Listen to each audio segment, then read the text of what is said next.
Just mention women's empowerment in Tamil Nadu, and every Dravidianist in the vicinity will jump into the conversation, uninvited, to tell you how EV Ramasamy Naicker, hailed as Periyar by his fanboys and fangirls, is single-handedly responsible for all that is good for women in Tamil Nadu. Not just individuals, even the self-appointed experts of Tamil society in the media will write pages after pages swearing how there were no rights for women in Tamil Nadu till EVR came into politics, and how he ushered in an era of liberating feminism for the damsels suffering Brahminical distress. But the truth is far from this notion. It is not something any Dravidian party or supporter would want you to know. The truth is that EVR's views on women's empowerment will make any woman cringe with disgust. Don't believe us? We will give you some well-documented examples. But before that, please don't forget to subscribe to our YouTube channel and engage with the Commune mag on X, Facebook, Instagram, ShareChat, and Flipboard. You can also read our news and views on our website www.thecommunemag.com. We have mentioned all these links in the description below. On 28 March 1971, during a wedding ceremony in Badipatti, Madurai, EVR said that women wore makeup to seduce men and that they were responsible for making the country poor. Quote, "From now on, our women should cut their hair short and move it up to their shoulders. They should wear a shirt, should wear lungi. Our women are spending half of their time in makeup. Why do they wear makeup? Besides, the only reason is to make others, men, take a look at them. The makeup worn by our women arouses desires in others. They are dressing up provocatively so that their body parts are visible. How does this not arouse others?" The great Dravidian ideologue believed that women are nothing more than objects of desire. He goes on, "No one realizes how much the country's economy is crippled because of the jewelry worn by women for adornment. Dress should be so that there is no difference between men and women." The man who is hailed as the fountainhead of Dravidian feminism didn't believe in the free will of women. He preached that women should stop bearing children in order to achieve true liberation. He called monogamous marriages a Brahminical evil. For example, his wife Nagamai was a devout woman who visited temples during festivals. Since EVR was determined to end this practice, he employed a rather disgusting method that no self-respecting man would put his wife through. Without disclosing her identity or her relationship with him, EVR would convince his friends to harass her while she would be in the temple. The poor woman was traumatized by the event and ran back home. His biographer writes about this incident, calling it a funny prank. Showing Nagamaya to his associates, EVR said, "She's someone new. She has come to our town. We must conquer her. Make the effort. You need to know her intentions." The poor woman somehow managed to escape from the men and returned home. After learning about the situation of the temples, the next day she realized that the event held in the temple was a trick on her husband's part. And what was EVR's problem with women visiting temples, you ask? Well, he answers that in his Irudi Perurai, the final great speech in 1973, Why Are Temples Still Alive? Because only in a temple's festive crowd will a husband get the pleasure of seeing his wife being groped. He's used to this because everyone else's wife is also subject to the same. Women could also get to graze multiple men only within temple premises. Women will not go to temples if we make different arrangements for it. Remember, this is a 94-year-old man talking about women in 1973. Remember, these were times when Indira Gandhi, a woman, was the Prime Minister of the country, and yet EVR was telling women that they were nothing more than objects of sexual pleasure. His idea of women's empowerment was to instill fear in women about being molested in temples so that they were safe at home while their husbands groped other women. And no, those are not our words. EVR kept sermonizing that. In another speech, he says that women visit temples only to be groped. Quote, "Husbands usually don't go to the temple, but at least they go to have fun. The tied women can only go during festival season. Only there can she rub with 4 men. If she stays at home, her husband will threaten, asking, "What work do you have there?" "Come," the husband will say. She will say, "Can't come. They are crushing me." He will say, "Come, come, through them." She gets all that pleasure only when she's taken to the temple. He was accustomed to this behavior as every other wife does the same, and no one would criticize him. Women hold on to their life for this. Women would not go to temples if he made different arrangements for this. Skeptics may look up the book Tamizhar Talaivar by Sami Chidambaranar, who wrote the book in 1939 under the supervision of EVR himself. EVR proudly narrates accounts of his nocturnal activities with women by riverbanks while making his wife cook meals for such outings. In a chapter titled Kudumba Kurumbugal or Family Mischief, Sami Chidambaranar narrates, Ramasamy was a great flirt before he ventured into public life. His friends will joke about his minor exploits quite quirkily. Sometimes he would also talk about it. In those days, EVR was mostly in the houses of prostitutes, entering and departing. There were many partners for him. Ramasamy and his associates would go to the banks of River Kaveri with a group of prostitutes during the moonlit nights. They would spend the whole night along the river having fun and return home only early in the morning. The food for these meetings should come from EVR's house only. Parents should not know about this food delivery. For this, EVR will seek the help of Nagamai. She too, without telling the family, would cook the food that her husband wanted and send it through the back door to the Kaveri by a car. Clearly, the messiah of Dravidianist feminism, EV Ramasamy Naicker, turned his wife into a slave who cooked for him, his friends and his prostitutes, and covered his quote-unquote mischiefs from his parents. The truth is that EVR took advantage of her lack of education and awareness. Then how can he be praised for contributions to women's rights? EVR saw women only as objects that could serve one or the other needs of men like him. In 1949, when he was 70 years old, EVR married a woman young enough to be his daughter. She was a 30-year-old woman named Maniammayar. EVR argued that it was the only way to make her his legal heir. Moving on, EV Ramasamy Naicker's Dravidianist politics was all about persecuting Brahmin men while treating Brahmin women as prostitutes. In another book, Collected Works of EVR, you might want to look up page 168, in which the great man speaks about Brahmin women as prostitutes. He tells his followers about Brahmins as a fellow who begs to you, a fellow who is willing to prostitute his women folk for you, calls himself as a highborn. You accept him as superior in caste. You prostrate at his feet. It gets uglier. EVR vehemently argued and told his followers that had British continued, Brahmin women would have been ours. He published his views in the Dravidianist mouthpiece, Vidudalai.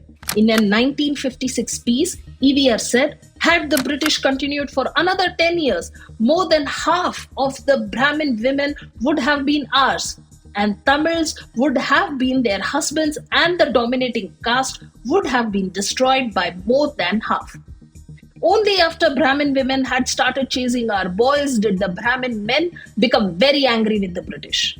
The Wire reports that in an editorial published in Vidudalai on March 4, 1969, he controversially described Brahmin priests as exploiting their wives in specific religious locations, likening their actions to that of pimps. In his book, Vanavasam, Tamil poet Kannadasan recounts a typical speech by EVR in which he derogatorily refers to Brahmin women as prostitutes and accuses Brahmin men of exploiting their women to secure their influence in the Dravidian region.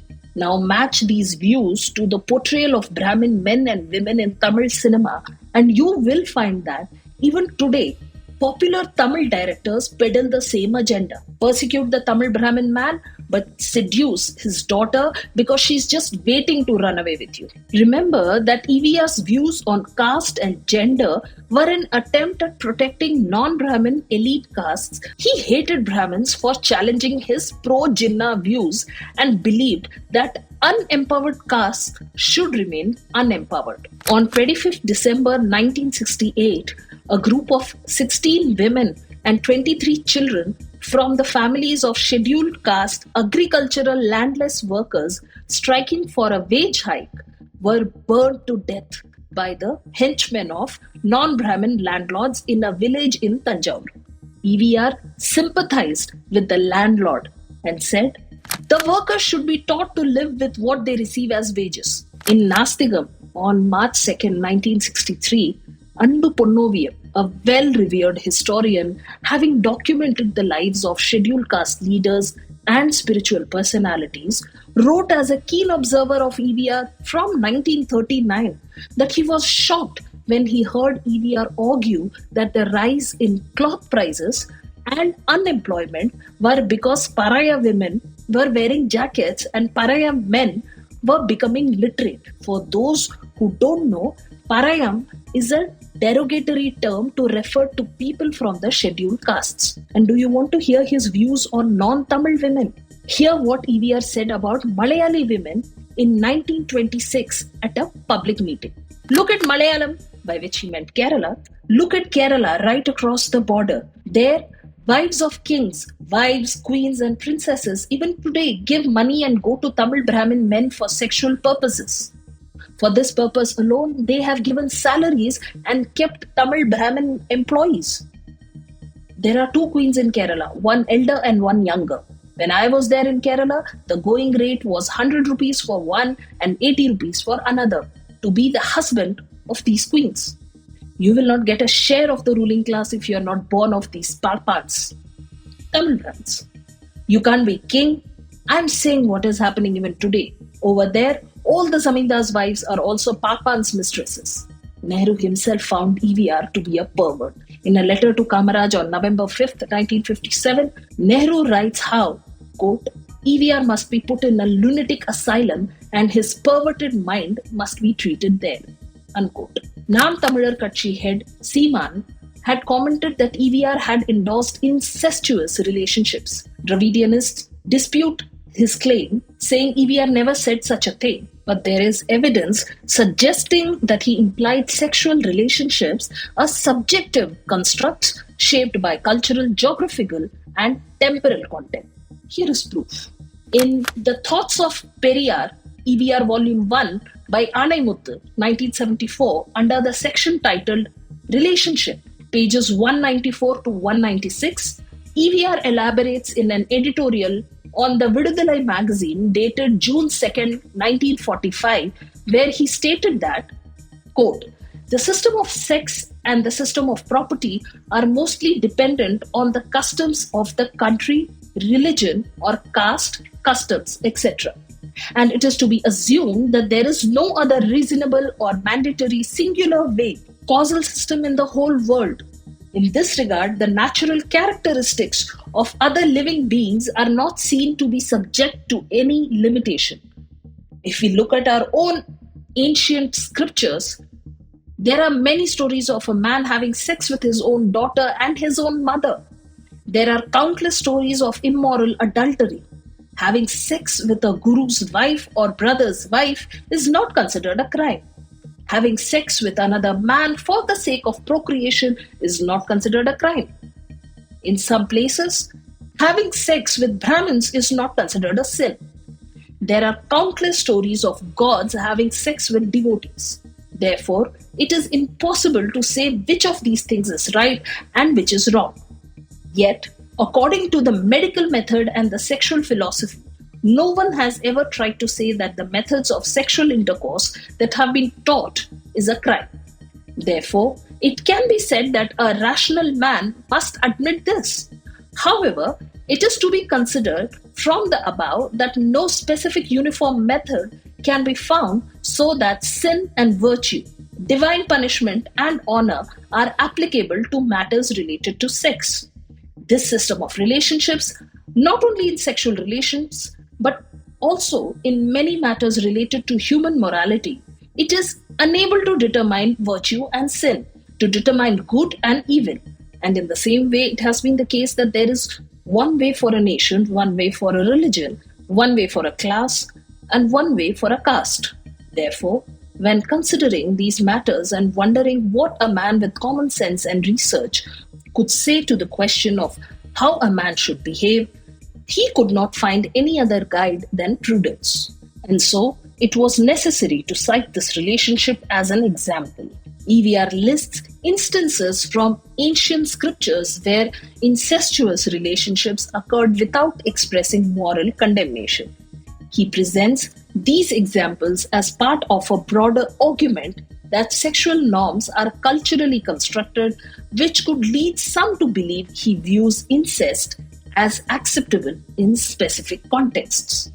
While the code does not explicitly advocate for incest per se, EVR's refusal to morally condemn it, combined with his relativist framing of sexual norms, leaves room for interpretation. In conclusion, E. Venkata Ramasamy Naicker was a hypocrite in the truest sense. His rhetoric and actions reveal a profoundly misogynistic and divisive worldview. Far from being a liberator of women, EVR's statements and ideologies perpetuated harmful stereotypes, reduced women to objects of male desire, and reinforced regressive attitudes under the guise of reform. His views on women were not only demeaning but also blatantly contradictory to the principles of equality and dignity he supposedly championed.